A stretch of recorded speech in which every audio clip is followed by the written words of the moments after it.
yourselves as well.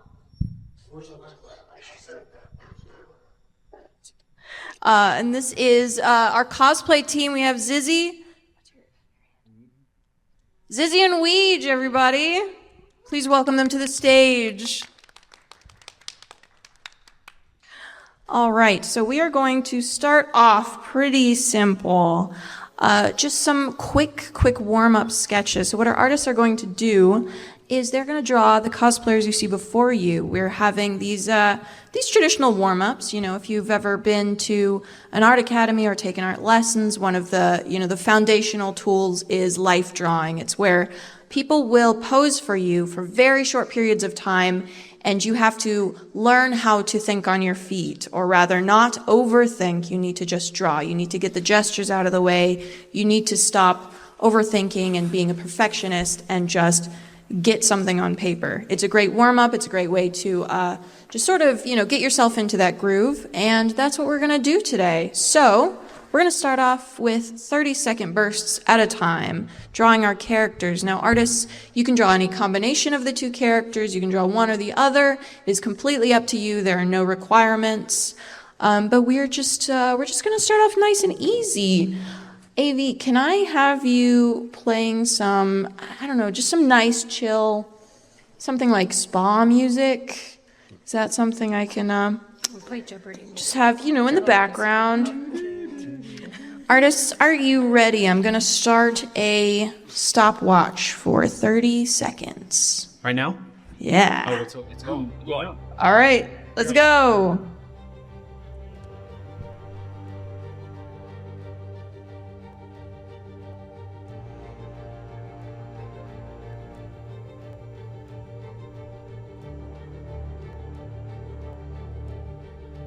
The intensity is real.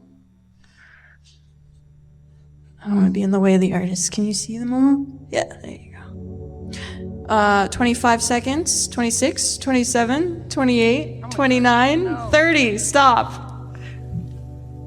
Good. I wanted to shock you. All right, everyone. We're just going to do a small series of these before we go down the list and show them off to our audience. So, cosplayers, if you could find another pose and hold it for another 30 seconds.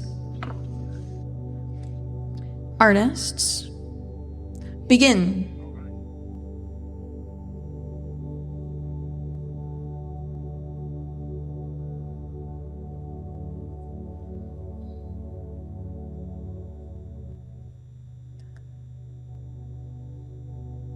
This is really calming. This is the perfect first thing in the morning, have not had my coffee and really want to go back to bed music. 4 seconds left. 3, 2, 1, stop. All right, we are going to do 2 more before we show them off. This time I guess I'll give you a bit more of a warning. Maybe I'll sort of ease you. They can't develop too much of a sense of security. I torture them later in drawing for exposure. All right, another 30-second pose. And if anyone from the audience wants to come up on stage, just step in the front for 30 seconds. You can, T-pose. Check 1, 2, check 1, 2. Oh, man. All right, ready? And begin. Oh, that's amazing.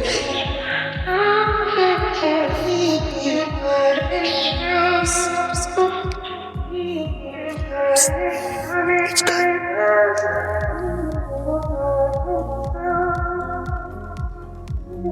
15 seconds remaining. 10 seconds. That's 5, 4, 3, 2, 1. Stop. All right, and for the 4th one, it will be a minute long. So, and cosplayers, you're free to pose with the chairs, sit on the chairs as well if you like. Anyone from the audience, again, is welcome to stand up and pose. This will be a minute long. Ready, artists? If you want to stand in the front of the stage, on the dance floor. And again, artists, you can draw any combination, one person at a time. You're welcome to begin. Oh, we jumped the gun. This will be good. If I can cheat, I suppose you can cheat too. I got a whole extra 5 seconds. 45 seconds remain.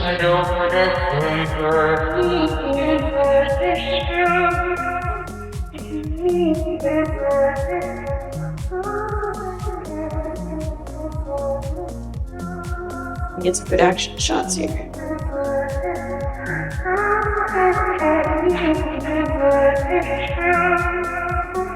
"20 seconds remaining.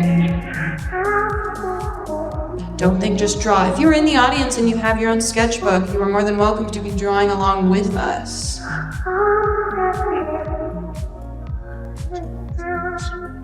"10 seconds. 7, 6, 5, 4, 3, 2, 1. Pencils down. Or pens or Sharpies. No loopholes. All right, cosplayers, you're welcome to take a seat. Let's show off some of the artwork that's been drawn. Do we have this? Is this camera? Oh, I have this camera. Was on before. Sure. Fast can go this way. Right, let me look at that. Okay, awesome. Right there. All right, and if y'all want to sort of introduce yourselves and show off the page, you can sort of Vanna White it in front of the camera. Yep. We're looking at yours. So. Yeah. Oh yeah, that's mine. Yeah. Justine Gurley. Yeah. So I have fun with it. I don't know. That's so cute. The death pose. Yeah. Yeah. Amazing. Just dead. Do you find that you have any sort of technique when you're drawing initially, when you're trying to just, get yourself started? For me, I make quick little lines in each direction. I focus on the silhouette versus trying to, especially with these quick 30 seconds, you don't get any time at all. So I focus on more the surrounding space and trying to think of what it looks like outside and then okay. Yeah. If that makes any sense. Yeah, I noticed that your lines are really, you're just kind of capturing the feeling of something, and it's really effective. It's nice. Awesome. Mine? Yeah, you. Me. That's you. All right, it's been a long time since I've done live drawing. I'm sorry, it's since high school. I also just sort of get big line work. I don't try and focus too much on the anatomy. Just try and capture the pose as best as I can in 30 seconds. These are the first 2 rounds, the dead pose, and then the last round where I had a couple, I could get a little bit more detail in the face and the expression in the pose. So I'll figure it out. That was fantastic. Yeah. Okay. Let us know if we're in camera too. I usually go for a lot where I'm concerned about what I call the line of action, where the weight for the figures is. So right my spine, right my shoulders, relatives, like that's everything. And I did a little sheet before these guys started, and I basically counted off how many heads high they are. Usually a human is 5 to 6 heads, so they work out to be about 4. So even really long over and Nice. Yeah, and you've got the whole line of action going on. So you sort of build up the skeletal structure. yeah. If I don't have that part for me, at least I did.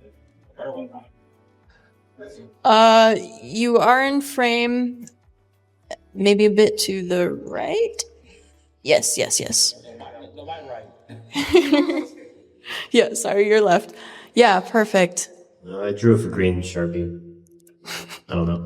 So when I do sketches, I normally try to do a lighter undersketch and then go over it with dark, but we didn't have enough time. But you can kind of see the green. I try to mostly look for shadows. So instead of looking at the actual figure, I try to look at blocks of shadows and try to draw based off that.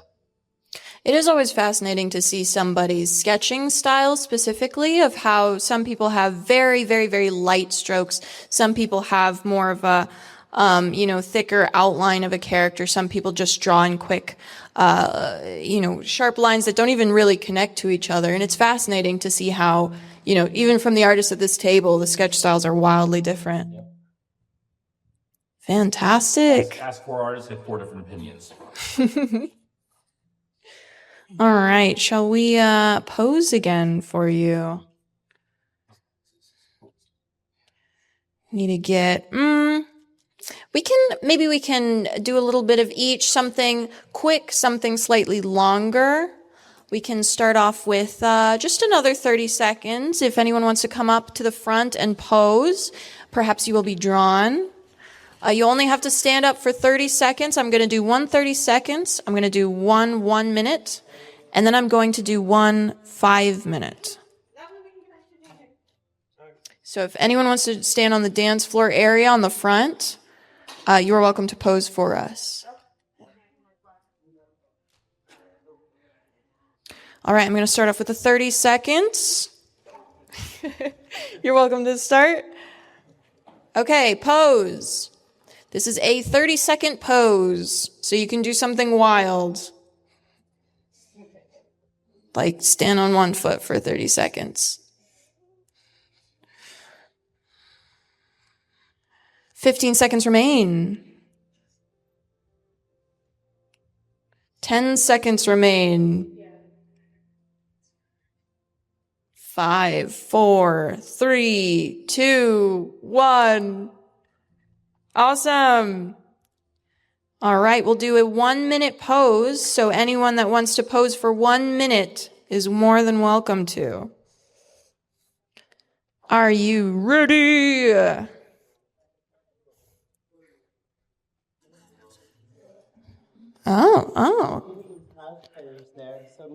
Oh, yeah. Do we have some of the cosplay team? Would y'all like to come up on stage? Come on now. On up. And come on down. If they won't, I can do it, but I figured I'd give them at least a chance. I think we got some volunteers here. We can circle out. If y'all want to still pose in the front, you're welcome to. We can fit like 4 people up here. And more, depending on how safe we're going to be. It is Saturday morning. We've already had a day. Has anyone fallen off the stage yet? All right. We are posing for 1 minute. You are welcome to lean on or use a chair. Anyone in the front is welcome to pose. I'm going to start the timer now. Begin.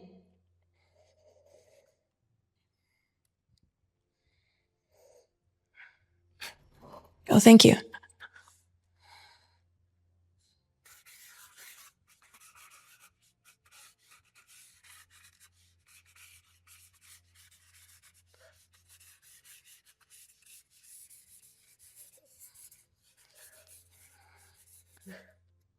"30 seconds remain.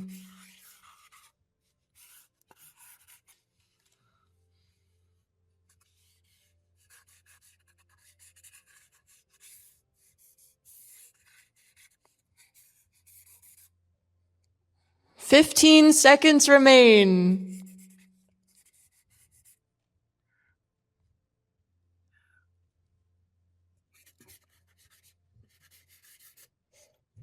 4, 3, 2, 1.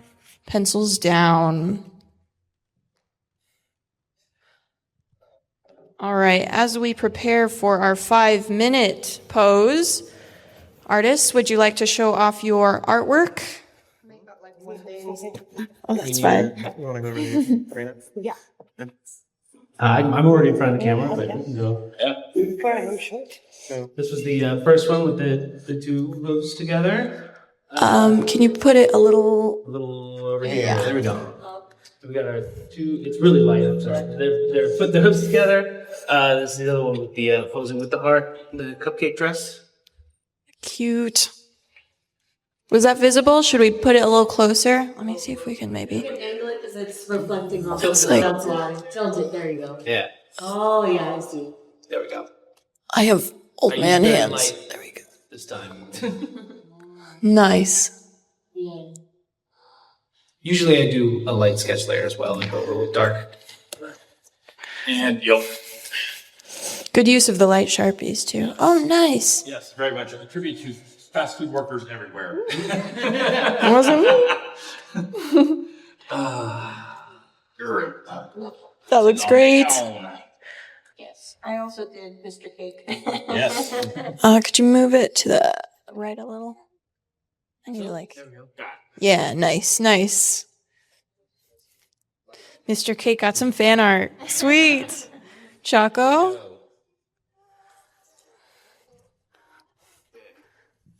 Which ones are we looking at? These ones. Yeah. I think the first one was the hands, Oh, yeah, but they The suitors. moved a bit, so the angle was off initially. So you kind of see it in middle motion, I guess. And then I did the Princess Deadpool on the bottom. Interesting because there was a lot of see-through fabric, so I had to draw the impressions of the shadow of the arms through the fabric. So. Yeah, you really got, I mean, you went into the shadows and the gesture's really nice. I also did Princess Deadpool. I don't think that'll show in front of the camera, but yeah, you're just, you're very, you're fading. You got Thanos snapped. All right. Only halfway. All right, cosplayers. First off, we have some new cosplayers. Would y'all mind introducing yourselves to the audience? Hi, I'm a registered nut job, but I go by Princess Deadpool. Hi, I'm Duncan Kleisch. I'm Mr. Cake today. Welcome. She went to go get my wife. Gotcha. All right, we can prepare you then for a 5-minute pose. Anyone feeling ambitious is welcome to stay at the front of the stage on the dance floor for 5 minutes. You can sit on a chair, you can, sprawl out on it, you can stand up and T-pose. It's good exercise, right? Anyone on stage is welcome to use a chair as well, or sit down. You can be interacting with each other. It's nice and comfortable for a 5-minute pose. Don't stand on one foot for this one. No.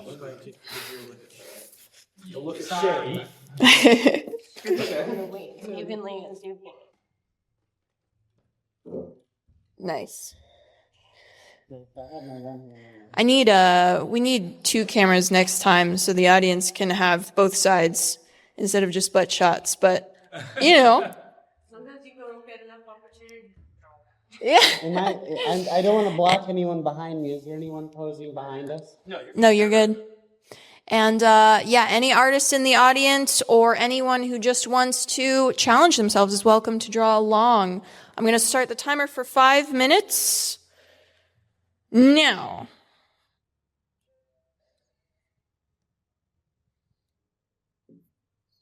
I'll sort of squat here. Who's posing in the audience? Anyone? Oh, yes. Sweet. Okay.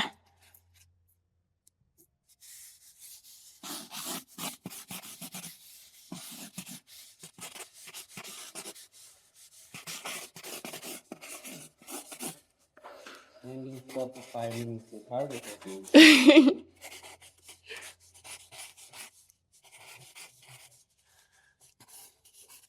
And, if you have to breathe, slightly readjust your posture, you are welcome to. That is one of the added challenges to drawing life is that artists get dunked on quite a lot. You can shake things up a bit.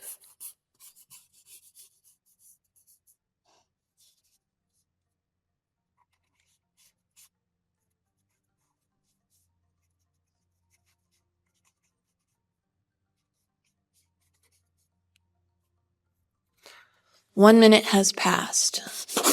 Also feels like it's a good method to try and teach your kids if they have a stone to do that. So I can draw you.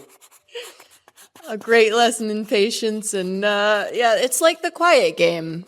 But it's, hey, hold still for 5 minutes at a time. Don't breathe. You'll get really good doing the eye expression of eye roll, so. I'm just happy nobody's up here trying to crack jokes. Y'all got to be analyzing the facial features of our artists, too. I wonder who's making expressions as they're drawing them. Why'd you have to point that out? We need dramatic zooms. Yeah, quite often when I'm doing artwork, it has to be the horror type theme. My wife comments back. She doesn't really like being in the room when I'm doing it. Oh. You look like an axe murderer. I'm drawing an axe murderer. Okay? I'm gonna sew in the other room. Okay. It's method acting.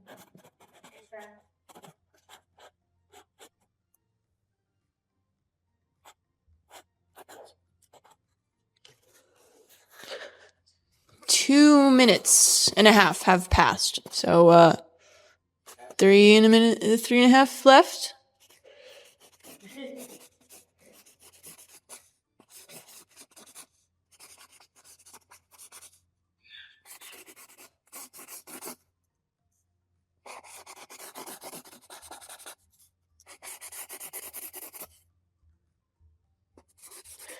Now this is where a lot of artists have already finished the skeletal structure and the shading starts to come in and play more of a part, or trying to find the curve of a shape. We're all minimizing you right now to circles and triangles, squares.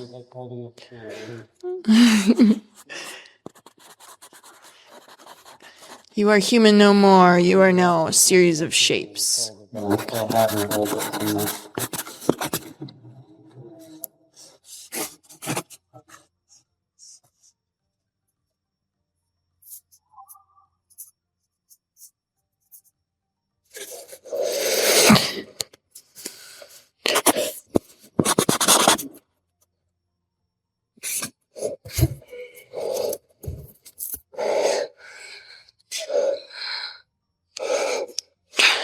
3 minutes and 50 seconds have passed.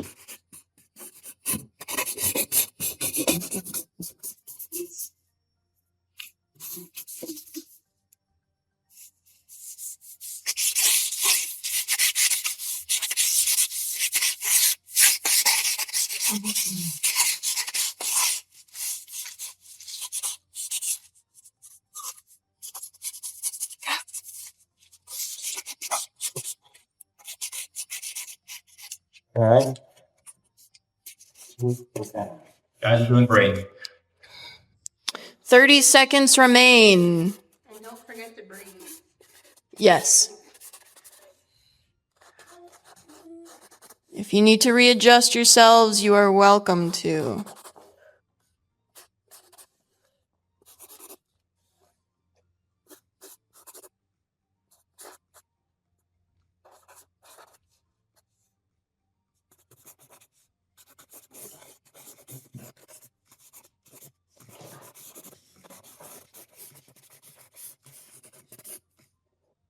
Pencils down.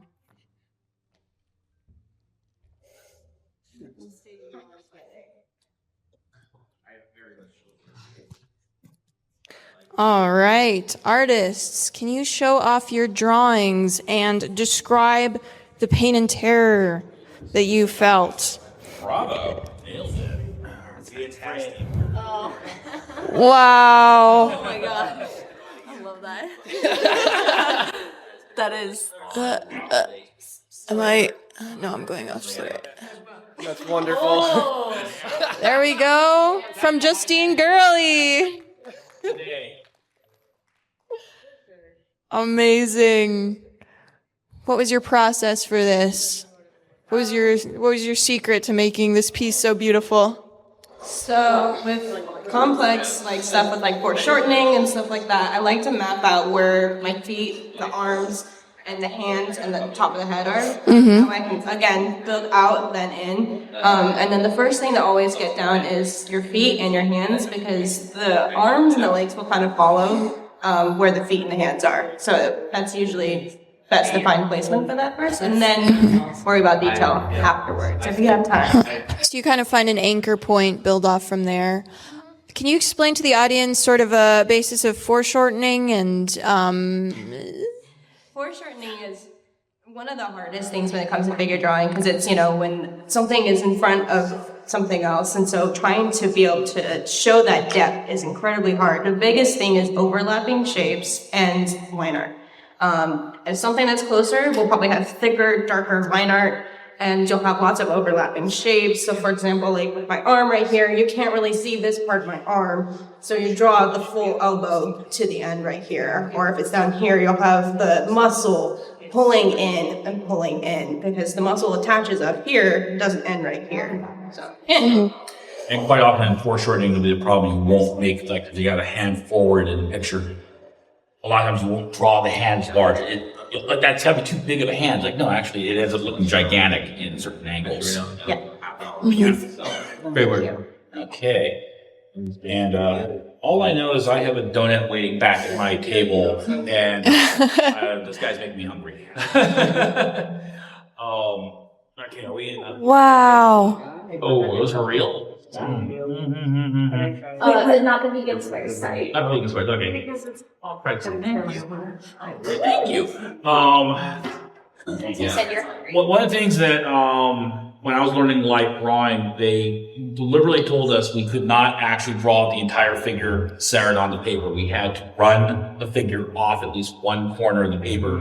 They wanted to basically force us to not be scared of a blank piece of paper. So quite often I will focus on, he had some nice shoes and, there's some nice ripples and wrinkles going on in his pants, but the action was happening up here. So I decided I'd ignore all of that, focus on the focal point I saw, which was this face. His face kind of caught the light. Didn't get a chance to bring it in, but there was some really wonderful reflections playing off his glasses in there. So that was what I decided I was going to zone in on. That's very cool. Is that in frame too? So my inexperience as a life drawing person is definitely coming in. You guys are fantastic. But I tried to draw the Deadpool, and I feel like oh wow, I messed up the leg a little bit, so it looks off entirely. But I'm happy with the upper half. I think that's pretty fun. The pose is fun and exciting. I'll hold it a little bigger. But yeah, I feel like I messed up the leg just a little bit, but it came out pretty fun. That's very cool. I love how stylistic that looks. Like, it's bold. Oh.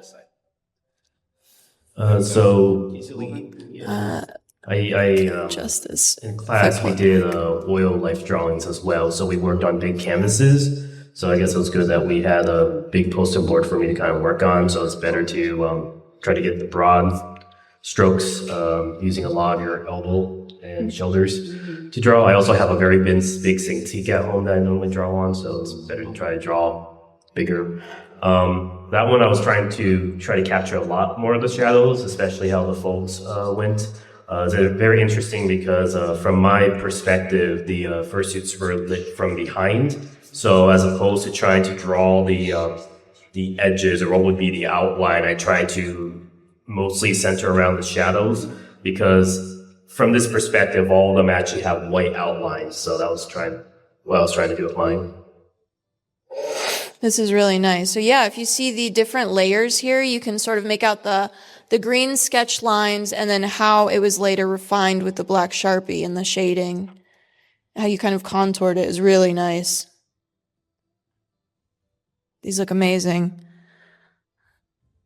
All right, I think we're going to alternate. So cosplayers, if you would like to use any of these chairs, we can bring a few more on. And if you want to sort of sit facing the audience, we can do half drawing, half talking in the back. So we can have the cosplayers sort of, you can just kind of passively pose if you want to, hold your cupcakes or something. It's more of just sitting and being comfortable. Hi. I don't know how much room is on stage, but if you want in, I can sit down. Like, it's not exclusive, so if you want in the thing. We can trade out. I won't walk. They sent me over here to draw as well. Awesome. Yeah, that'd be great. All right, we have some new cosplayers on board. Could we have a chair or two brought up on stage? Thank you. Welcome, Copper Chip. Thank you. And we have a Hoofpa Loompa as well. And Tara Klish, our cosplay lead. Klish? Our cosplay lead. Would you like to tell us about the cosplay contest? Yes, so we do still have some openings. If you have not already signed up for the cosplay contest, there is still time. Prejudging is going to end at 12:30. We are taking a short break right now. I'm worried about feedback. And the other thing is cosplay chess is still open. That will be happening later on tonight. So if you want to be a pretend live chess piece, you can go through and it's a lot of fun. Everyone pretends to be a live chess piece and it's great. And the cosplay contest is in here at 1:30. Thank you. Thank you. All right. So, half of the artists on stage, Chaco and Ryan, if you would like to draw any of these characters, just to your own pace as we are chatting, go ahead. And if anyone in the audience wants to, kind of pose for us in these first two seats, or maybe the ones over there, if you want to kind of, I don't know, angle them towards, y'all, if you want to make yourselves comfortable. I'm going to interview Baron and Justine Gurley. So be prepared. I want to know about your art school experiences because we are here at BABSCon 2024. Y'all are vending in the vendor hall. You've been in the pony fandom for a long time. You've been working, making art for an income. And gosh, where did it start for y'all?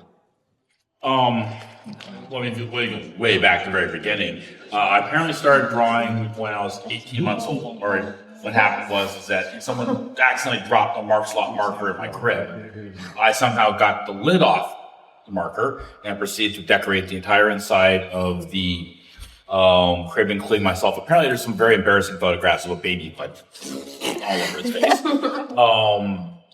In high school, I was lucky to be able to go to Art Center College of Design in Pasadena, California as part of a weekend program they had for high school students. Upon moving up to the Bay Area in 1983, I started attending at several community colleges and everything like that. Got my associate degree in illustration and then went semi-full-time as a freelance illustrator in 1987 and then did that off and on until 2015 when I was able to quit my day job. Selling art supplies in an art store, and then I've been doing this ever since. Nice. Yeah, I just love to draw. What got you into the pony fandom specifically? Of all the silliest things, it was a pony music video, one of the very early ones, 7 Epic Artists video, and I was over at some friend's house. We were watching anime, and someone said, "Hey, this is kind of cool. Watch this," and pulled this thing up. And at that point, my opinion was, if you told me in 2011 that I was going to like My Little Pony, I would have said, "Go talk to your doctor about your medication. It's doing side effects. It's weird." But we got to the one point where it was during Ghostbusters when AJ's up on the stage, bouncing up and down, doing the rope trick, going to lasso. And I looked at that, and the only thing I could think of was, I want to know more about this pony.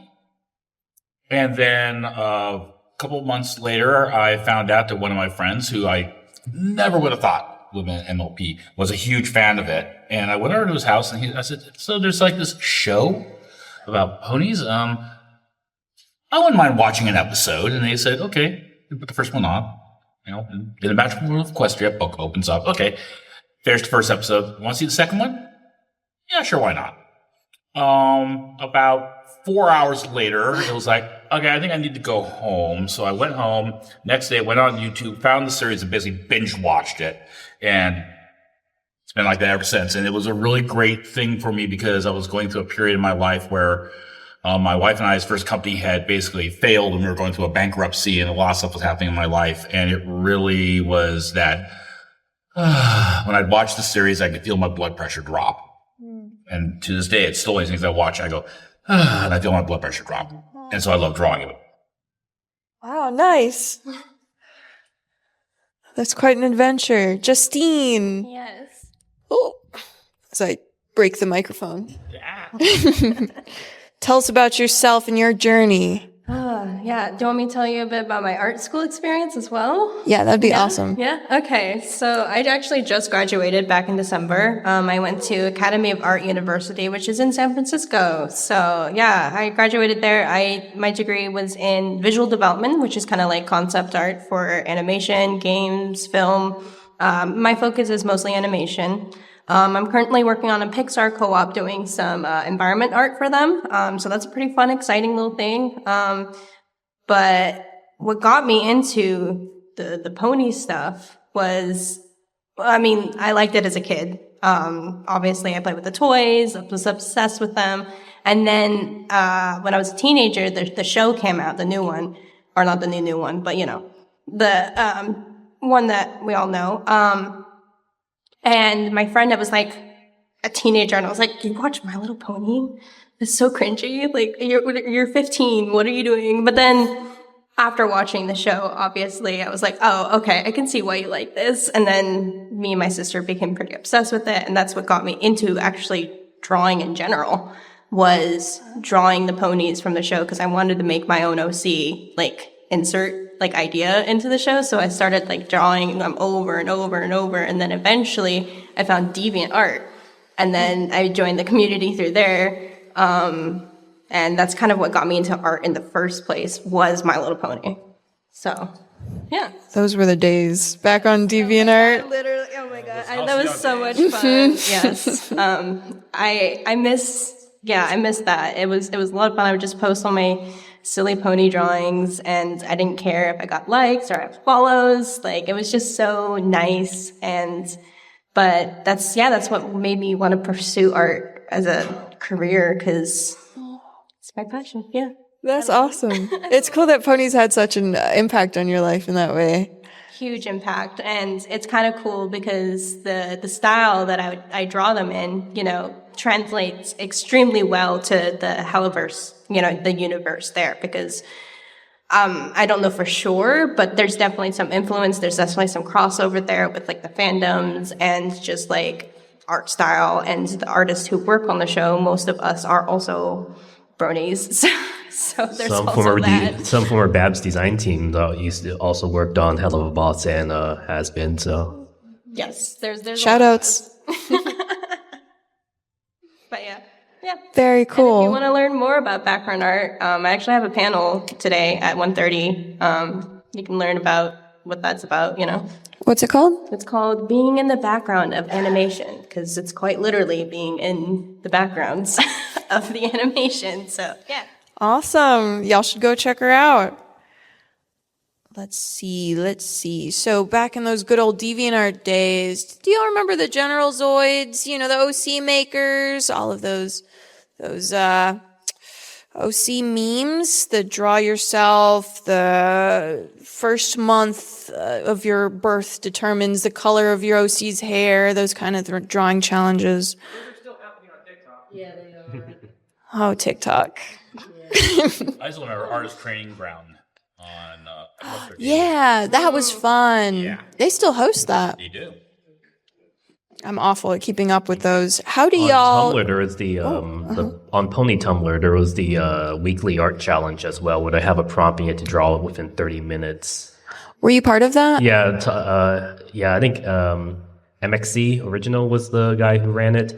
If you know anything about Tumblr culture, it was called Tumblr Pon.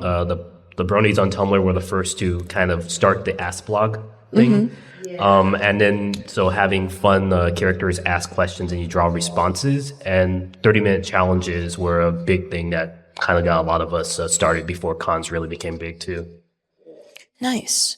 And we can transition over, Justine and Baron, if you would like to draw any of our characters, just at your own pace. You can do one, multiple, any. Cosplayers, you are welcome. You're just, you don't have to pose. You can be comfortable and relax. As I transition over to Ryan and Chaco, tell us about yourselves and your journey, your art school experience, or any, formative life hacks that you've learned. Hi, I guess you already introduced me. I'm Ryan. I haven't been to art school. Like, I didn't go to art school and get the professional training. A lot of it was just like, practicing on my own and just just picking up tips from what I've seen on YouTube or from what I've learned online, or just kind of like looking at other artists and just kind of like trying to understand why they did things the way they did. Like I loved looking at like sketches of like classic Disney artists and how they like conveyed volume. I think originally when I was started off like in high school, I was drawing like a very flat, like Danny Phantom, Timmy Turner, like, you know, flat cartoon style. And I had to like force myself out of that mindset by doing something, you know, I wasn't fully comfortable with, like trying to convey volume. And, like once I started like, you know, drawing the shapes and like getting in touch with like how mass and volume is conveyed through line work, I really felt like I was starting to come to my own a little bit as an artist. And like it's always a growing situation where like if you know, it doesn't matter where you start off, but as long as you just keep practicing and you will inevitably end up being your biggest critic.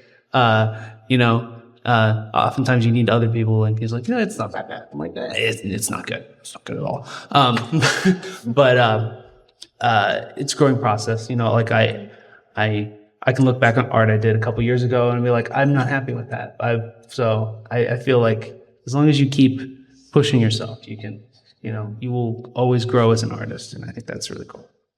Has art always been in your life? Have you been doing it since you were, you know, consistent? I've been drawing since I was a little kid. Like I've always, I remember my parents told me like in kindergarten, I was the only kid drawing figures that weren't stick figures. They had fingers and clothes and stuff like that. So they're like, oh, he's probably a little gifted. I'm like, okay. But nice. I spent most of that time drawing trains. So, yeah, you know, machines are cool. They're very cool. It was horses for me. Horses? Yes. Were you Horses like and the cats. horse girl? Oh my god, I was a literal horse girl. I grew up riding horses. Yeah. Full on horse It was girl. destiny. Yes. And Chaco? I didn't go to art school as well. Actually, I graduated from military academy and then I went to Johns Hopkins, which is known for medicine. So it's actually pre-med, specifically majoring in biology, genetics, and evolution. So they didn't really it was actually interesting because we were north of one of the large art schools, MICA, in Baltimore, but I ended up being the cartoon editor for the student newspaper.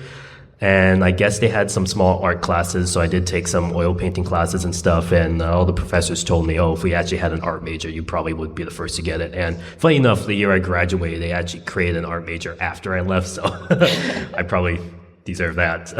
But actually, Hopkins being north of about 3 miles north of the Baltimore Convention Center is like after I graduated BronyCon, moved to Baltimore, and so I just thought, hey, I'll just come vend for fun. And I was surprised how much I made just selling pony fan art. And that actually I say, okay, I'll just because I was studying to go to med school at that point, and I was like, I'll just put med school on hold and go to cons. And I think later that year, that's when BABSCon approached me to be the design lead, and so I was like 2013. So it's been 11 years, and I have not even considered going back to med school. So it's been full-time just vending at cons. Started selling at a lot of pony cons originally, then moved to anime, comic cons, and now mainly I do a lot of furry cons. But yeah, it's fun because I get to like help design merch, and that helps. I could do freelance stuff. So helping design like merch for design teams for a lot of pony cons. I've done freelance work I live in Orlando now, so I've done freelance work for Disney, doing like the park merch, like their pins and stuff. So that's been fun. What? Is that a new thing? No, it's been a while. It's just NDAs and stuff. I can't really say exactly. I don't think they ever use, like, half my designs they never use, which is annoying because I kind of want to own some of my own products. I did stuff for, I think, the Shanghai thing in Zootopia, but I'm not sure how much I could say I could do because it was technically not even through Disney. It was whoever the company that runs the Shanghai park and that did that. I think aside from that, I don't think I've really done much with ponies. I found ponies because, pre-med is a very, very depressing major. Hopkins is known to be one of the top most depressed student bodies. I think it's just under Cornell, which for like most depressing schools. So actually, originally I was actually I was into South Park. That was the thing that was kind of making me happy. It's actually a weird fandom. Like the South Park fandom was complete opposite. It was like all teenage girls drawing stuff for an adult show. And then the Brony fandom is like, more older males drawing stuff for a kid's show. So it's like a complete 180. And I found South Park. From South Park, I found My Little Pony because a lot of people are posting pony gifs. And I was like, what is this? This is like a Bratz reboot of My Little Pony. And then I watched the show and I was like, oh, it's pretty interesting. And that's actually where I found the Tumblr Pond community, and that's actually where I have my Choco Pony name everyone knows me by, because I did a ask blog for a chocolate statue, which I guess was just a joke, but now everyone knows me by that name now. I totally forgot to mention how I got into pony stuff. Yeah. I was just talking about art. It was my friend Greg, who's here at the con, he's done somewhere. Like, I was a big fan of his abridged series, and I guess I started watching the show just out of curiosity because of all the funny memes about, what is this weird? Why is everyone doing pony posting? But I got into the show from that, and I submitted some fan art to his abridged series, because I just liked it. And it was that was the very beginning of me getting into digital art, because I just got an iPad. And this was before Procreate, which is a much better program. But I was using Art Studio, and I sent in some fan art, and he liked it, and he asked me to do Rainbow Dash Presents, and then I just ended up drawing tons and tons and tons of ponies. So that's just how that worked out. Wow. So it was through the fan art and then a job opportunity that really... Well, it wasn't paid at first. It was more just like, hey, do you want to do this with me? And we'll see if it makes money. That's cool. Yes, that is how it went. How long have you been working on Rainbow Dash Presents? The first Rainbow Dash Presents was in 2012, and I think we did the last one in 2017. By 2017, we had a whole team of people because it had grown too big for me to do by myself. They were full length and bordering on animation. Mm-hmm. It was mostly animatic stuff, but I kind of ended up working as the director of that shoot and just coordinating between background artists and other character artists to make sure we have all the scenes animated, illustrated. I did do some work for that at the very beginning and end of that episode. I did the backgrounds and art for that. But it was a very strenuous process because I'm doing both the character work and the background art, mm-hmm. and for this whole feature length thing. So it was a lot of hats, juggling hats with that. Wow. Nice. And artists, you are welcome to, if you would like to rest, I guess I'll give you some reprieve, because I want to turn the questions on to our cosplayers now. Tara, do you mind if I talk to you? I want to know all about your process. Tara's our cosplay lead. Could you tell us about just, some of the work that you've done for this convention and any sort of background work that you do, things you enjoy, stuff like that? Sure, yeah, okay. So I've been cosplaying since 2012 is when I first got into cosplay. So I've been cosplaying for about 12 years. I started off mostly doing assembled cosplays. My very first cosplay was actually a closet play of Misty from Pokemon. And from there, I found out that in most cosplay competitions, you had to sew. You had to have that ability. And I didn't like that. I thought that was not right, because there's a lot of creativity, especially in My Little Pony cosplays, when it comes to taking a character that was taking a pony character and turning it human, and then figuring out how to incorporate the colors of that pony, right? I've always felt that there's a lot more creativity there that never got proper credit. So I did a lot of sewing. I started winning competitions as I taught myself how to sew. I taught myself how to embroider. I have ruined many a wig learning how to do the wig styling. And after I started winning, I just wanted to start running cosplay competitions because I wanted to start seeing the change I wanted when I was a baby cosplayer, right? Like I wanted to make sure that those people who are doing assembled cosplays got their chance to shine, got their moment to shine, while also recognizing all the hard work that like cosplayers do.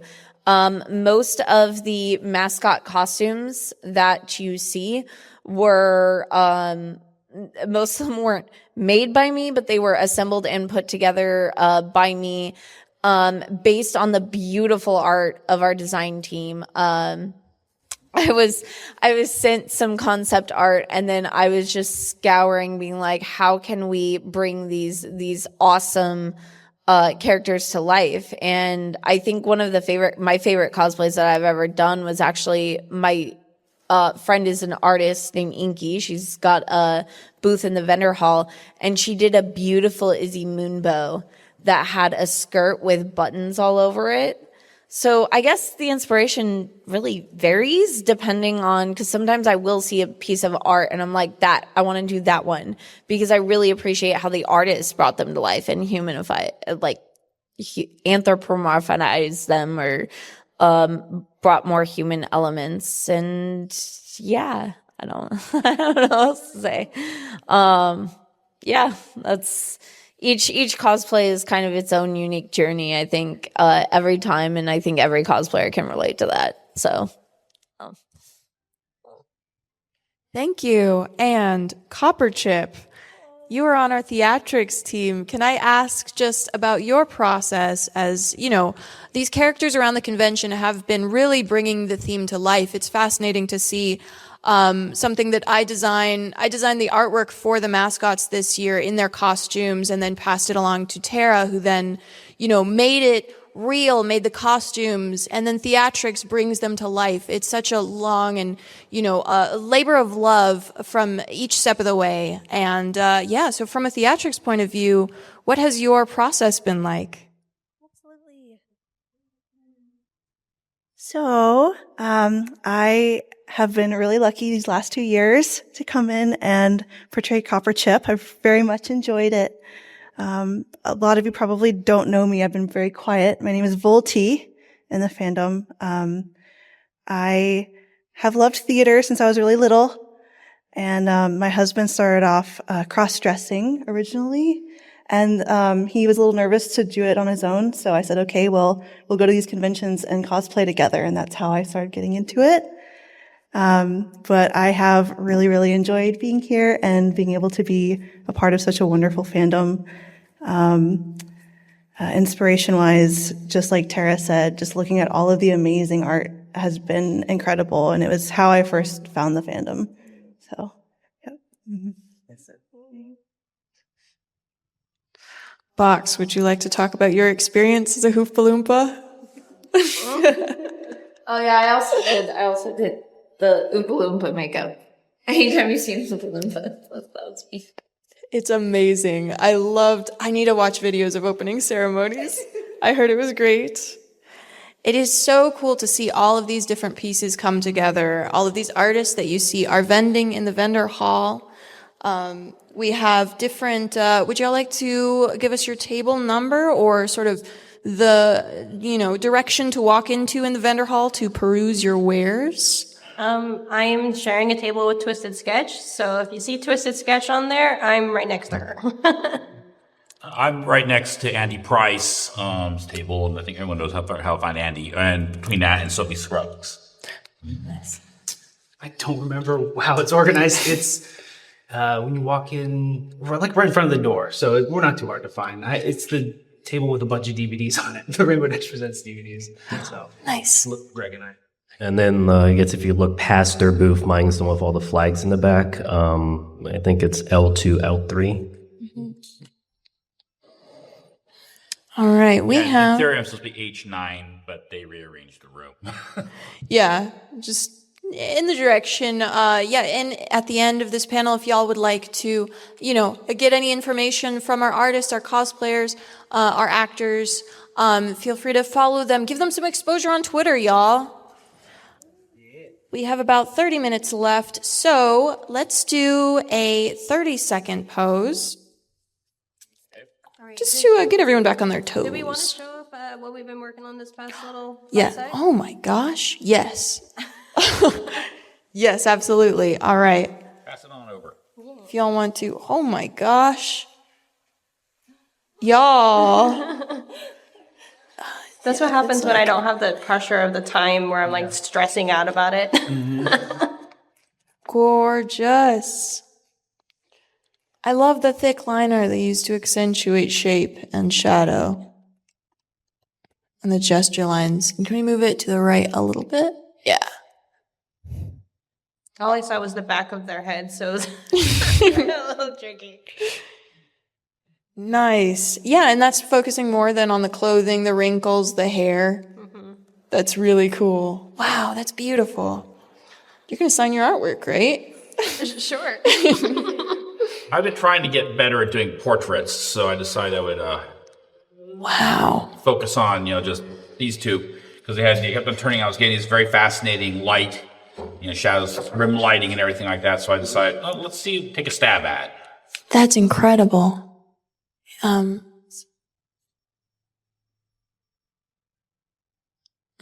everyone see? I'm going to go down a bit. There we go. Wow.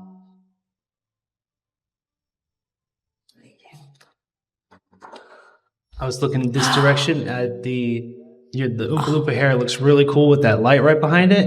So I've been kind of like trying to capture that silhouette of it right there. And then, and then I drew just a very simple, quick one of you turn to the side. Once you turn to the side, I'm like, oh, look, there's a silhouette I can draw. So. Those are so good. I'm loving this lighting. It's really providing some epic shots.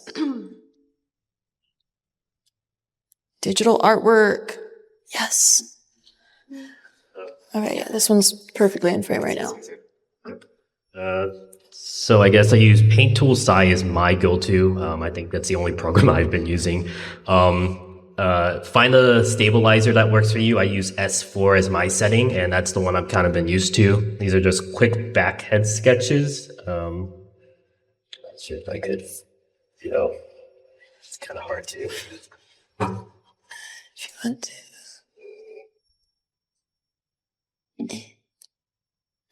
Hand reveal. I just bought this. It's my first time using this as well.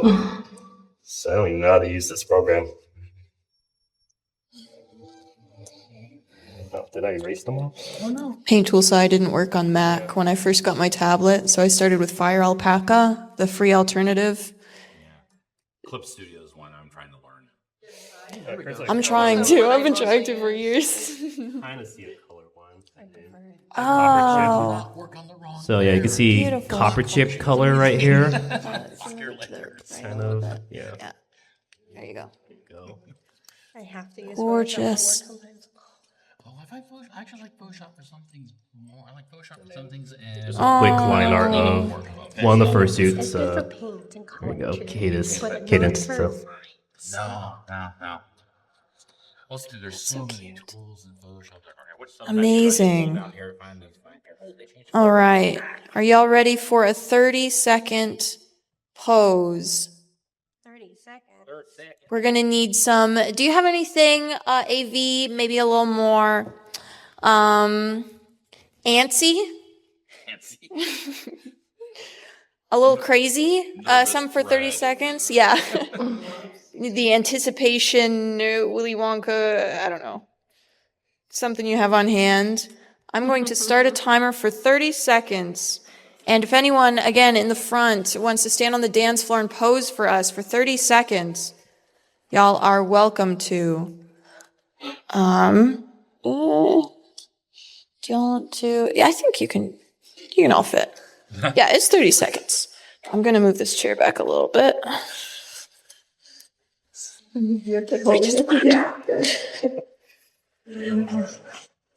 we started the clock yet? Not yet. Okay. I mean, you can start. Yeah, you're too fun, sir. Thank you for being on the game show. All right. Artists and artists in the crowd, feel free to join along. You have 30 seconds, a very quick one. Ready? Begin.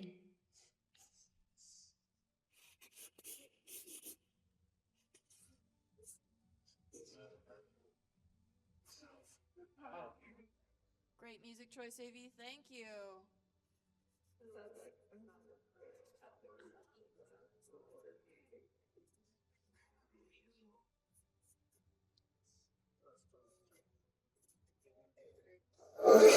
Oh, shoot. Pencils down. Oh.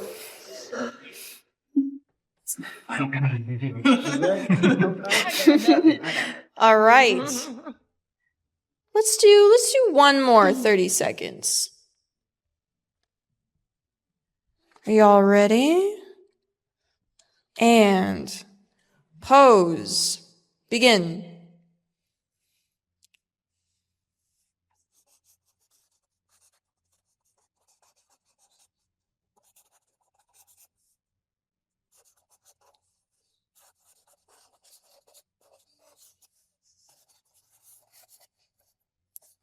Ten seconds remain.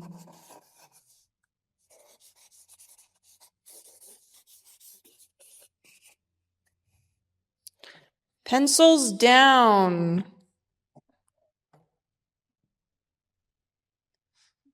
All right. I think we'll do 1 5-minute to close. And does anyone have any questions for our actors, cosplayers, artists? In the meantime, cosplayers, if y'all would like to get comfortable for a 5-minute pose. If anyone needs to take a break, you are more than welcome to. Anyone in the front, if you want to pose on the 2 chairs in front, you're welcome to. I can move any chairs out of the way. If you'd like to sit down, interact with the chairs, you're welcome to. Going to another event. Thank you so much. Had a great time. Thank you for being here. I have to keep going. Thank you so much. Yeah, thank you. And thank you so much, Izzy and Weech, for joining us tonight. I just want to say thank you for allowing me to be here. I have to keep going to another thing. So, thank you.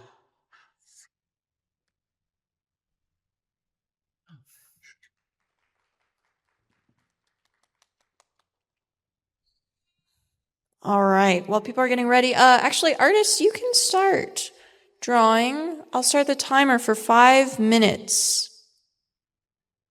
And, cosplayers, if at any moment you need to readjust, you are welcome to. 5 minutes is a long time to hold a pose. And it shakes things up. Does anyone in the meantime have questions for any of the people on stage? Anything about the tips and tricks and hacks? I'm kind of wondering, when we were talking about art experiences, I want to know what our artists maybe had a hard time getting over something they were criticized on initially. For example, my hurdle in art school or in art classes was that I would always shade everything in such a flat way. I would always smudge everything, and I thought I had good depth of color, but really, especially looking back on it now, it was all, like one shade of, one hue of shading, and that was it. It was very, very boring. It was very flat. And people would point it out, and I just was too stubborn to see it. So artists, was there anything like that you had to learn, get over, maybe a hurdle for you? I had a similar experience myself when I was in college. My dad had been a professional photographer, and at one point he was looking at some of my stuff that I was doing for my classes, and he was going, hey, you're using color as a crutch. You really need to work on your shadow, your composition, how you balance things out and everything. And of course, I was 20-something, so I knew everything. So I was like, yeah, whatever.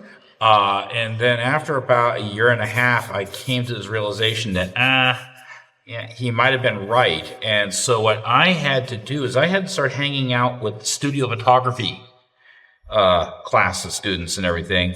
And I would run all my compositions past them because they were all about light. They were all about composition. They were all about balance because, especially in your early classes getting a degree in photography, it used to be you did everything in black and white photography.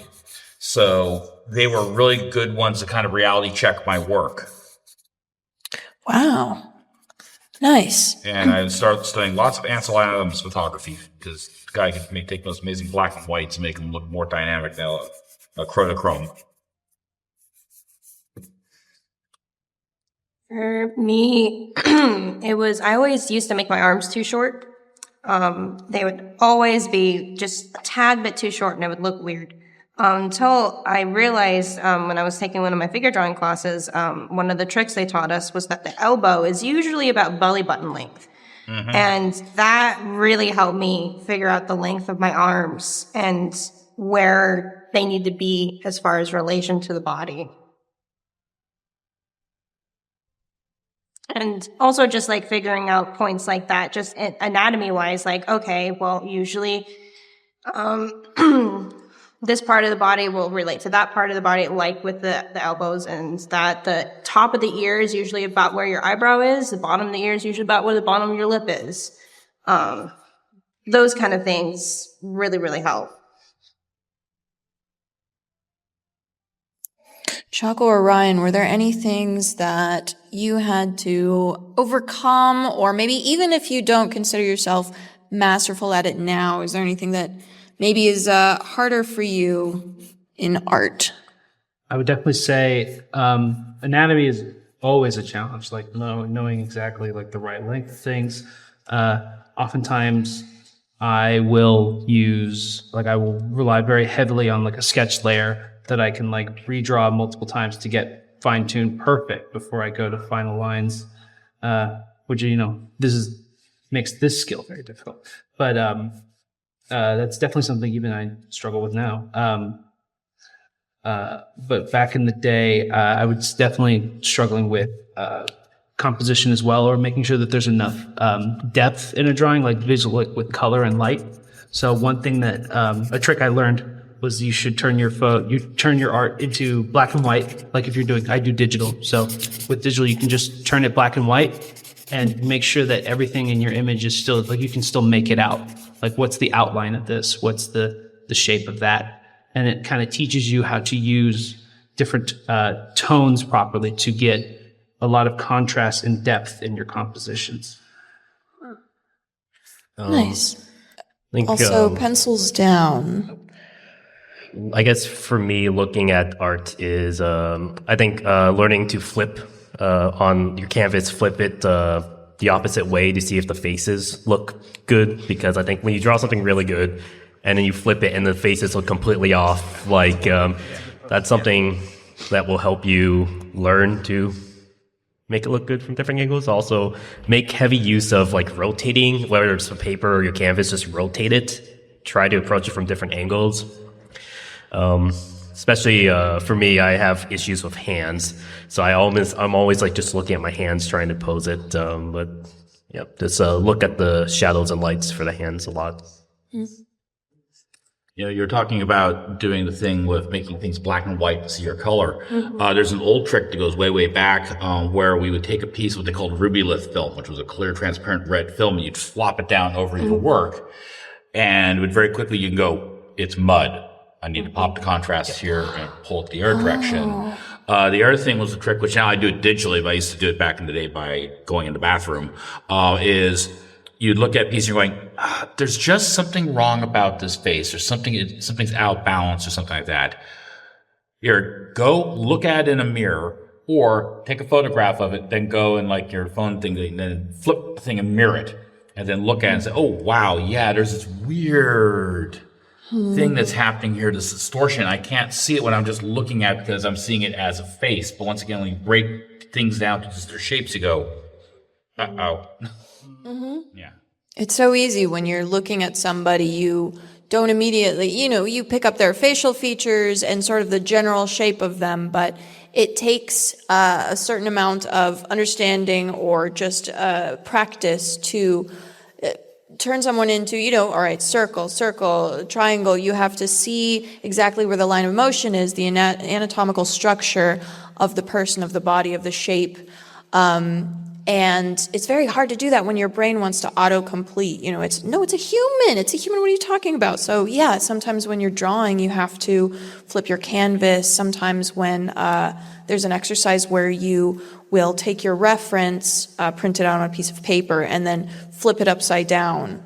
And so instead of seeing specifically, the human from top down that you're used to, it sort of tricks your brain into noticing, oh, okay, I see this is this sort of, the way that the arms are tilted makes sort of a triangular shape here, and, you can start matching it up with the length of the arm here, so on and so forth. Or you got a tangent going someplace you didn't notice it initially. Mm-hmm. There's a telephone pole growing out someone's head. Whoops. I've been learning a lot more about that, working on making keychains and reversible images, in which I have to, from the very beginning, from the sketch, it needs to look clean on both sides. If you're going to do a pillow or a keychain, you don't want to flip it over last minute and oops, ooh, that's bad. T-shirt graphics can be very interesting too, because especially since it's going to be both genders are going to be wearing it. If you have a character in a particular hand position. No. Oh, that's true. There was a beautiful T-shirt. It was a little bit of graphics. It was a hilarious T-shirt when they did the movie Interview with a Vampire. Mm-hmm. And they had this picture of Tom Cruise holding this wine cup like this. And my wife looked at it and went, no. And I went, what? What's the problem? She goes, hang on. And she asked someone, can I go try one of these on? And it was, sure. And it went around, came back around. And I stared at it and went, yeah, I can see where the problem is.